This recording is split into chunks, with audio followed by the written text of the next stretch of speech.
독자신 해당 스님께 삼배의 예를 올리겠습니다.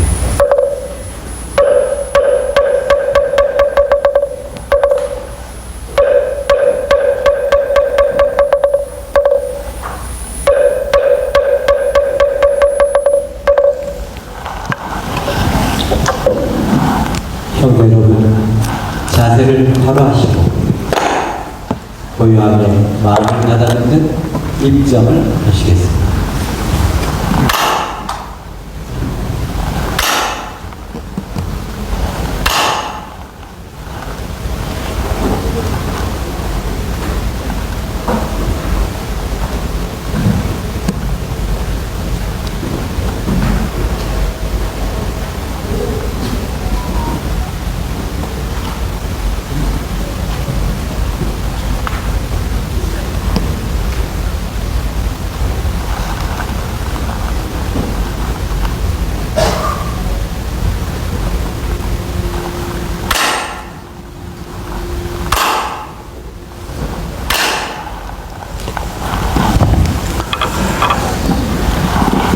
부처님 오신 날을 연등을 길거리에 달고 있고, 그리고 벚꽃이 지고 난 후에 아카시아 꽃이 활짝 피었습니다. 좋은 계절입니다. 이 좋은 계절에 형제 여러분의 가정에 부처님의 자비의실이 항상 함께해서 가족 모두가 건강하고 모두가 성취하시기를 축원합니다. 또한 오늘 유튜브를 통하여 전국에서 오늘의 불감법회를 함께 하시는 사부대중 여러분 대단히 감사합니다.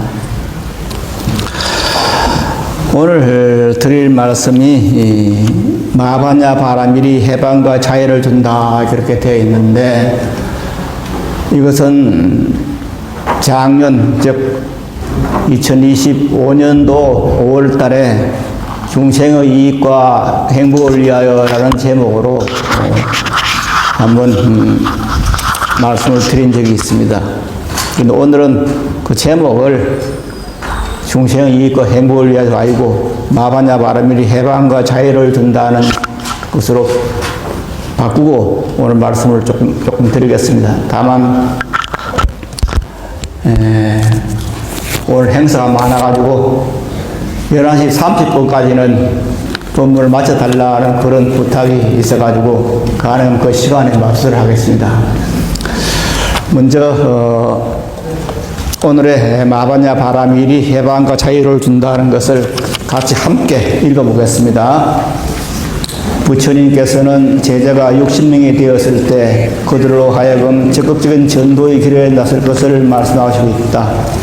이때 60명의 제자들에게 하신 말씀의 구서학자들은 전도선언이라고 이름하고 있는데, 이때의 말씀을 남던 대장 장흥부 경전사의 5에서는 이렇게 기술하고 있다. 비구들이여, 나는 하늘과 사람의 일체 속에서 벗어났다. 비구들이여, 너희들도 또한 하늘과 사람의 일체 속에서 벗어났다. 비구들이여, 전도의 길을 뜬다. 중생의 이익과 중생의 안락을 위해서 세간을 불쌍히 여기고 까닭에 인간과 하늘의 의리, 이 안락을 위해서 길을 떠나라. 이 전도선언의 말은 포교의 당위성과 중요성을 부처님께서 직접 말씀점에서 포교 일선에서 많이 회자되곤 한다. 그러나 무엇이 중생의 이익과 안락인가? 왜 관해서 관심을 갖지 않는 것이 보통이다. 그런데 이 내용을 자세히 살펴보면 그 답이 처음부터 전제되어 있음을 알게 된다. 즉 하늘과 사람의 일체 속박에서 벗어나는 것이 중생들의 가장 큰 이익과 안락이라는 말이다. 그렇다면 어떤 방법으로 하늘의 사람과 일체 속박에서 벗어나실까? 구강에서는 수벌이야 어떻게 하느냐? 열애가 예적에 연등 부처님 회상에서 법을 얻은 것이 있느냐? 아닙니다. 세존이시여, 열애께서는 연등 부처님 현상에서 실로 아무런 법도 얻은 바가 없습니다. 수벌이야 어떻게 하느냐? 보살이 불국토를 장엄하느냐? 아닙니다. 세존이시여, 왜냐하면 보살이 불국토를 장엄하면 곧 장엄이 아니고 그 이름이 장엄입니다. 이까들에게 수고리와 모든 보살 마사란 마땅히 이와 같이 청정한 마음을 내어야 한다는 부처님의 후불이 되어 있다.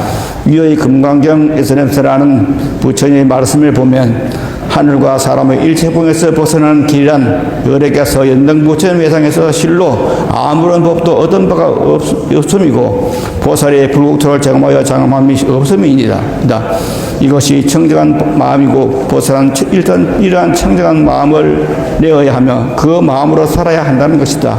그것이 곧 하늘과 사람의 일체 수고에서 벗어나는 길이고 그것이 전도의 길지 않으면 안 된다는 의미이다. 여기서 중요한 것은 진로 아무런 법도 얻을 것이 없음을, 즉 무소득이고 불국토가 장엄하여 장엄함이 없습니다. 왜 법에 얻은 바가 없는가? 본래부터 이렇기 때문이다.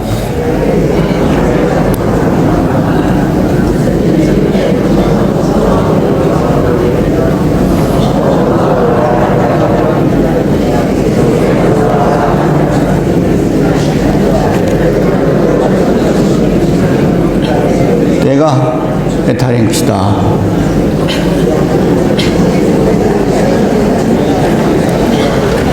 네, 후가집니다. 감사합니다. 여기서 제일 중요한 한마디가 뭐냐? 무소득입니다. 얻을 바가 없다. 우리가 지금 현재 이 세상에 태어나서 살아가는 것은 무엇을 구하는 것이 아니라 원래 얻을 바가 없는 것을 구하는 겁니다. 그러니까 이 말은 뭐냐면 나는 완벽하게 구비되어 있다. 그런 상태에서 태어났다. 다시 말씀을 드리면은 갓 태어난 아이에서부터 80, 90 노인에까지 모든 것을 갖추고 이 세상에 온 것입니다. 그것을 우리는 모르고 있는 겁니다. 그래서 자꾸 무엇인가를 더 구하려고 하지만은 그것은 지금 현재 망상이고 제일 먼저 알아야 할 것은 우리가 이 세상에 올 때 다 이미 갖추고 나왔다. 그 한 예로 저기 지금 부처님 앞에 꽃이 막 장식되는데 저 꽃 낱낱을 보십시오. 모자람이 없지 않습니까? 저 꽃에 모자람이 있습니까? 하나도 없습니다. 꽃은 꽃으로서 완벽합니다. 나무는 나무로서 완벽하고 새는 새도로 완벽하고 소는 소대로 완벽합니다. 그건 이걸 모르고 자꾸 우리는 완벽하지 않다. 그렇게 일체 모든 존재가 다 완벽한데 사람이 완벽하지 않느냐? 그건 아닙니다. 저는 뭐 자식을 가져본 적이 없습니다만은 아마 형제 여러분들이 자식을 대할 때 어릴 때 보면은 쟤는 아직 인간이 아니라는 생각을 하는 겁니다. 덜 뗐어. 덜 뗐기 때문에 뭐 잘 돼가기 위해서는 무엇인가 지금 성취하게 해야 돼. 그런 생각을 갖고 있죠. 그건 아닙니다. 갓 태어나면서부터 그 아이는 완벽합니다.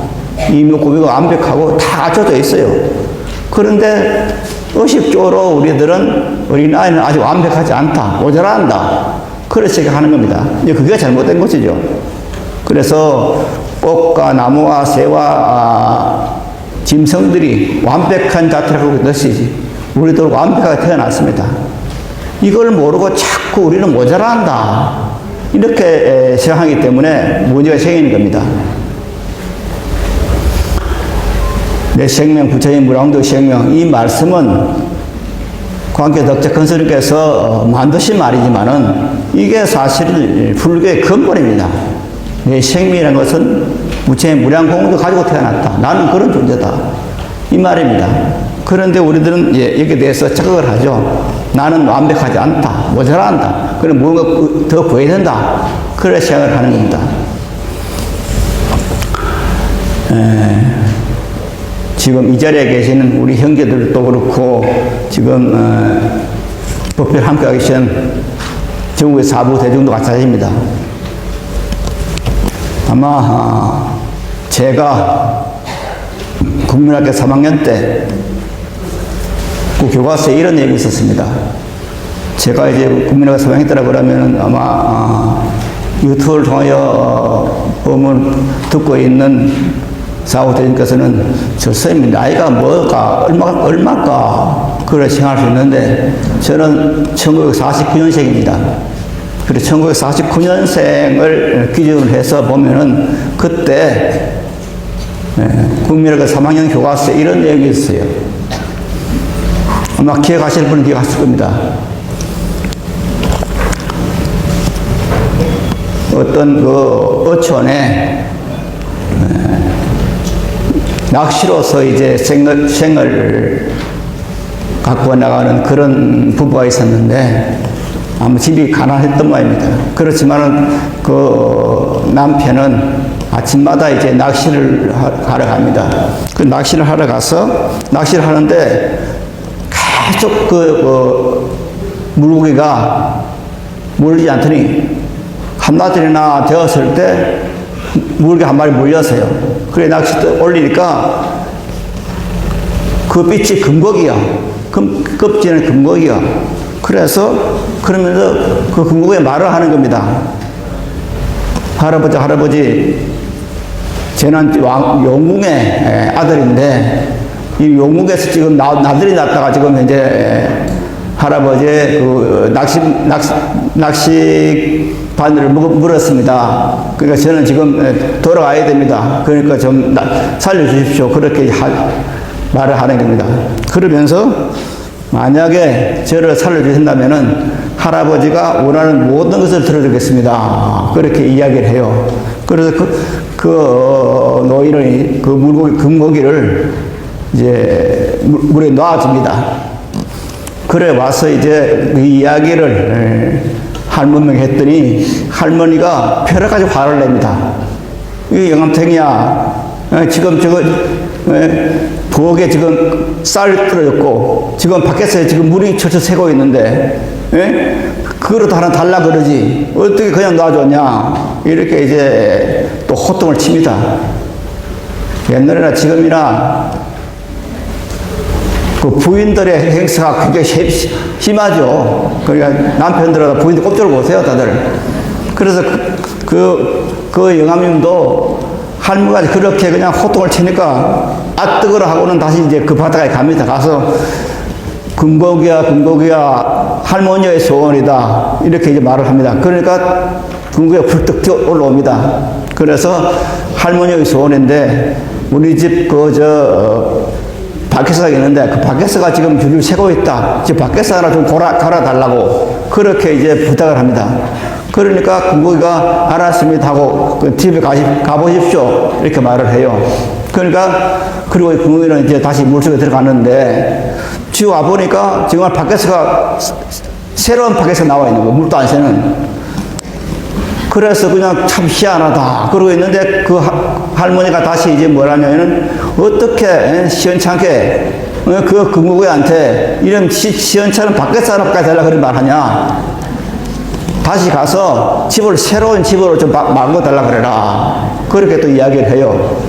그러니까 또 그 영감님은 다시 이제 바닷가에 가서 금고기야 할머니의 소원이다 이렇게 파니까 또 금고기가 푹 나오는 거예요.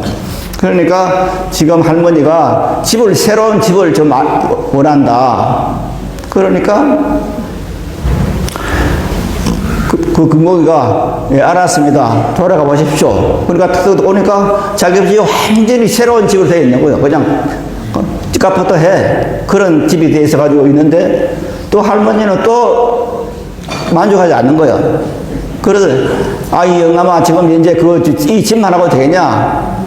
집에 돈도 좀 많이 좀 달라 그래라. 그러니까 다시 가서 또 금고기야 할머니의 소원이다. 그러면 또 논밭을 달라 그럽니다. 그렇게 계속 이제 달라 하니까 다 이루어져요. 그래서 이제 할머니가 거의 그날은 제일 가는 부자가 되었어, 그 집이 이제. 그런데 어느 날, 그래도 할머니는 만족이 안 되는 거예요. 그러니까 그 할머니가, 이제는 뭐냐면은, 금고기한테 가서 금고기로 하여금 내 신하가 되게 해라. 이렇게 이제 원을 하는 겁니다. 그러니까 금고기가 그걸 가서 이제 바닷가에 가서 금고기야 할머니의 소원이다. 금고기가 할머니의 신하가 좀 신하가 돼주기를 그걸 한다. 그렇게 말하니까 그 궁극이가 그 말을 듣더니 아무 말도 없이 그냥 다시 바다 속으로 툭 들어가는 거예요. 그리고 이제 집에 오니까 얘는 그 밖에서 물이 줄줄 서는 그 상태로 있는 거예요. 이런 이야기가 이제 그때 국민학교 3학년 국어 교과서에 있었는데, 그것을 이제 문제를, 그것을 가르치는 담임 선생님께서 아마 그 선생님이 그때 고등고시라고 그랬죠. 요번에 사법고시라고 그러는데, 고등고시를 공부하던 그런 선생님이었는데, 그 선생님이 이제 문제를 냈어요. 자, 학생 여러분, 만약 너희들이라면은 그 금고기한테 무엇을 원하겠느냐, 그렇게 이제 문제를 내었어요. 그러니까 대체로 이제 다른 그 친구들이 손을 들어가지고 그 할머니를 죽여야 됩니다, 그렇게 이야기를 했어요. 그런데 저는 손을 들고 이제 이 발언권을 얻어가지고, 저라면은 그 금고기한테 할머니의 저 나쁜 성격을 좀 고쳐다오, 그렇게 말하겠습니다. 그랬더니 선생님이 그건 안 된다는 거예요. 그건 기다릴 수 없다는 거예요. 그래서 어린 마음에 그게 왜 안 될까? 아니, 그 금고기가 모든 것을 다 할 수 있는데, 정말 가난한 그런 노부부를 왕과 왕비로도 만들어주는데 어떻게 그 나쁜 마음을 고칠 수는 없단 말인가, 그렇게 이제 생각이 들었어요. 그래서 참 이상하네,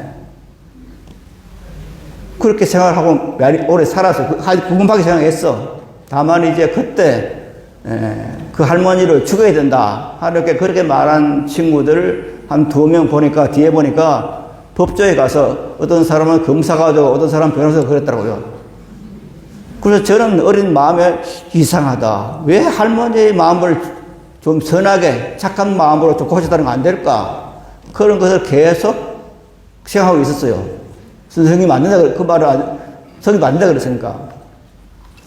그러다가 이제 출가를 해서 보니까, 그 선생님이 말이 맞구나, 그거는 지금 현재 되지 않는 말이구나.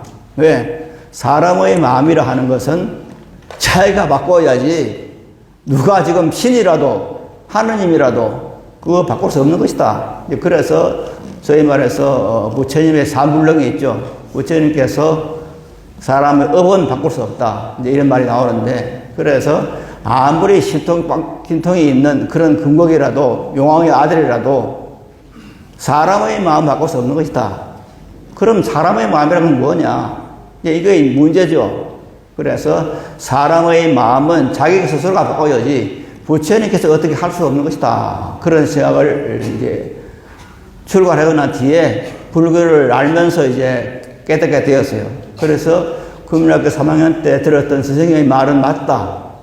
다만 이제 금곡이도 용왕도 고칠 수 없는가. 그리고 부처님께서는 왜 삼불능 중생의 업은 바꿀 수 없다 하는 말이 나오는가 하는 그런 것을 의심을 하게 되었어요. 아마 형제 여러분도 마찬가지일 겁니다.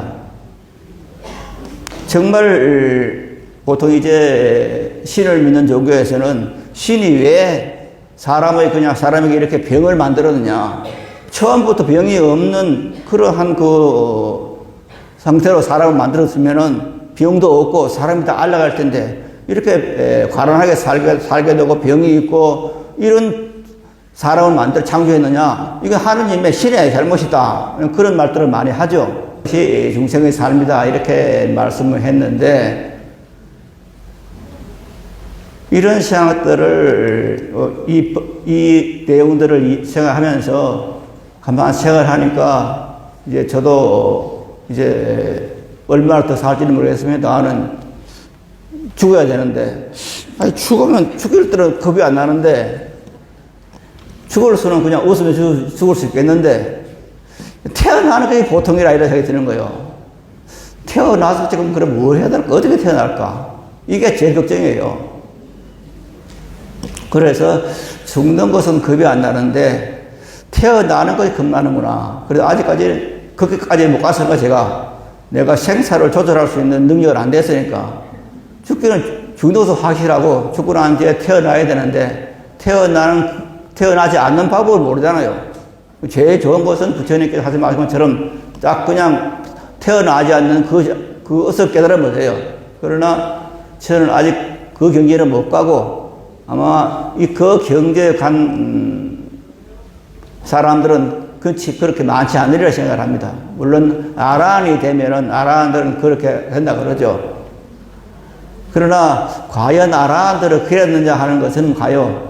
그렇지만은 경전에서는 아라한들은 생사를 자제하고 다음 생이 없다 그렇게 이야기를 합니다. 그리고 우리의 목표가 어디가 되느냐, 생사가 본래 없는 그 자리.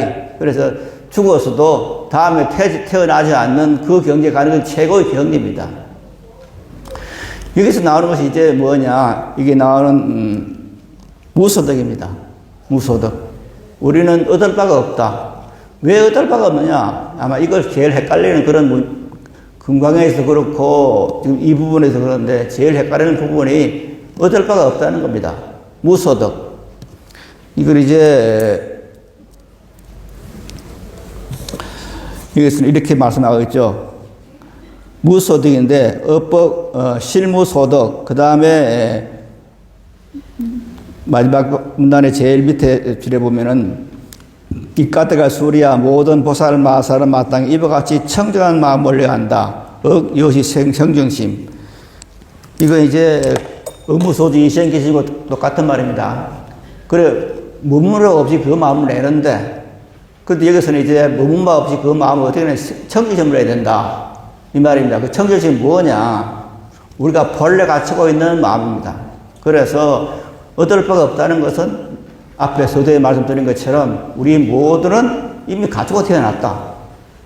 이미 완벽히 가지고 태어났는데 이걸 지금 깨닫지 못하고 망상해서 살기 때문에 부족함이 있고 모자람이 있는 겁니다. 그리고 우리 이것을 내고 완벽하게 태어났다 이렇게 깨닫게 되면은 그건 다 와요. 스스로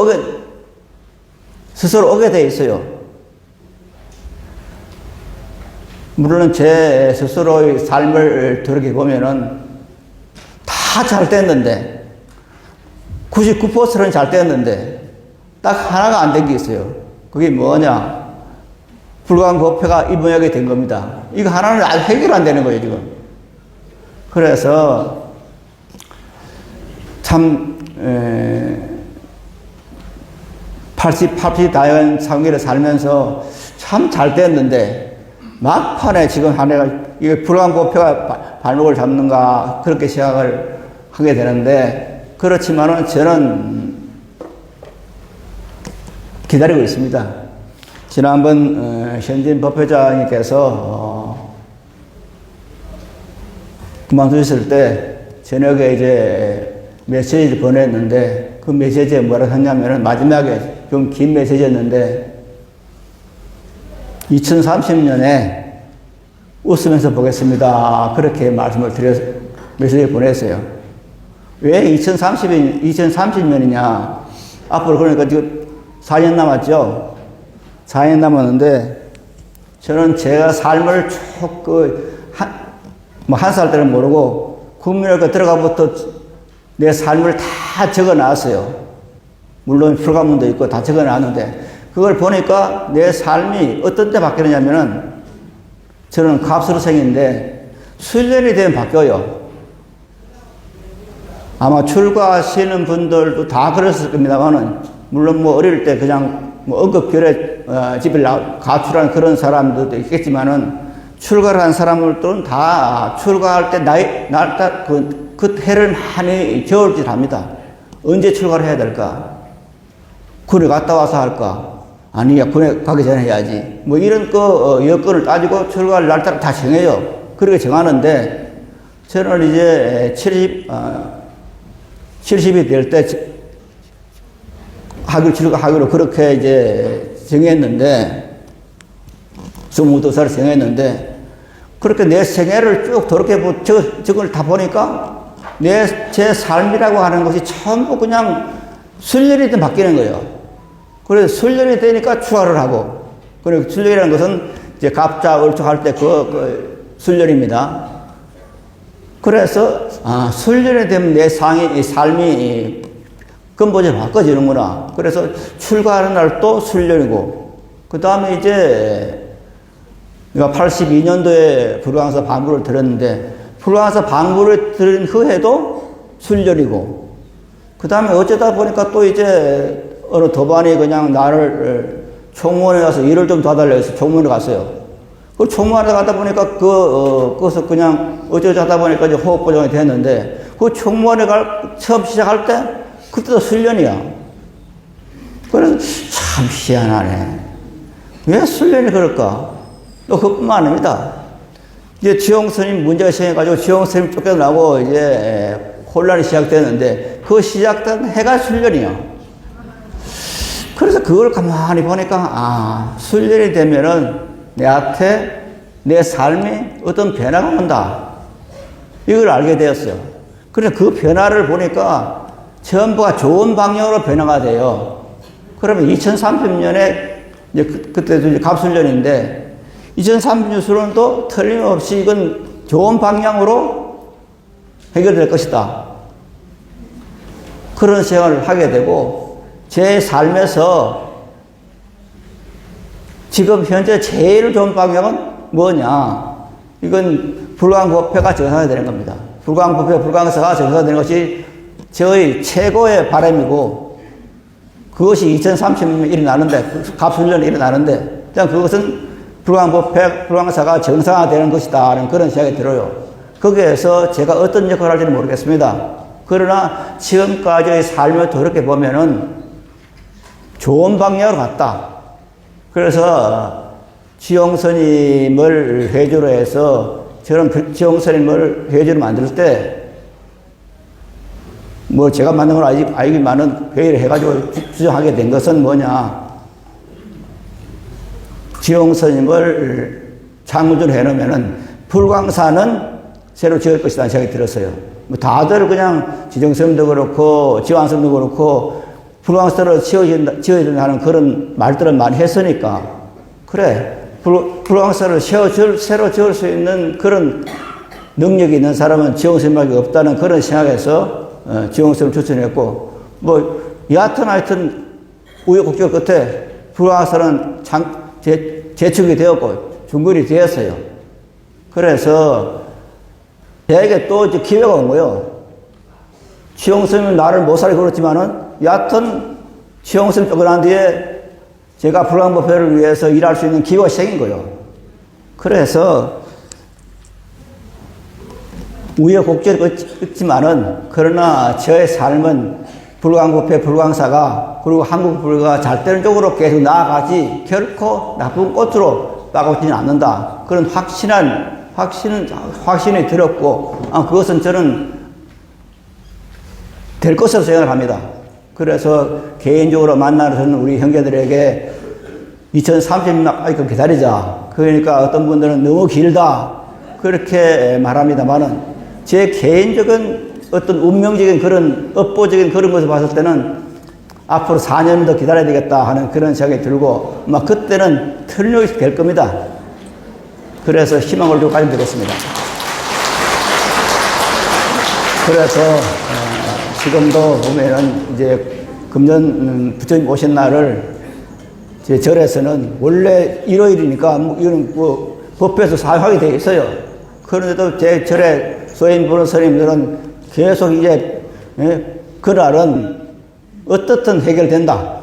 그들이 정상에 온다. 이런 희망을 좀 가지고 기도하고 마바냐 바람을 염소하면 되겠습니다. 이것이 제가 이 마바냐 바람일이 해방과 자유를 준다는 제목으로 해서 다시 이 부분을 법회부에 실은 이유입니다. 그래서 우리 모두가 지금 이 개인적인 업보지만은 이 업보가 또한 지금까지 불광법회를, 불광사를 끌고 가기 때문에 1982년도에 불광사의 방구를 들여가지고 지금까지 살아오면서 그냥 거의 82년도부터는 제 삶 자체가 불광사, 불광법회와 함께 했기 때문에 저의 소원이 반드시 해결되리라고 저는 생각을 하고, 형제 여러분의 정성이 있을 때 해결의 실마리는 더 빨라질 것으로 생각을 합니다. 그래서 최대한 보면은 4년인데 우리는 그것을 다기기 위해서 더 노력하는 것이 우리의 서울이 되어야 된다는 생각이 하고, 그래서 바로 마바냐 바라밀이 우리 삶에 살아있을 때 우리에게는 해방과 자유가 되는 것이고, 우리가 모자라는 그런 것을 전부 해결할 수 있는 그런 기회가 마바냐 바라밀 염성에 있다 하는 것을 말씀을 드리면서, 모두가 움츠러들지 말고 가일청 희망을 가지고 마바냐 바라밀 염성해서 빨리 불광부의 불광서가 정성화되고 우리가 마음 놓고 수행하고 정리할 수 있는 그런 기회가 빨리 오기를 기대하면서 오늘 여기서 마치겠습니다. 여러분 감사합니다.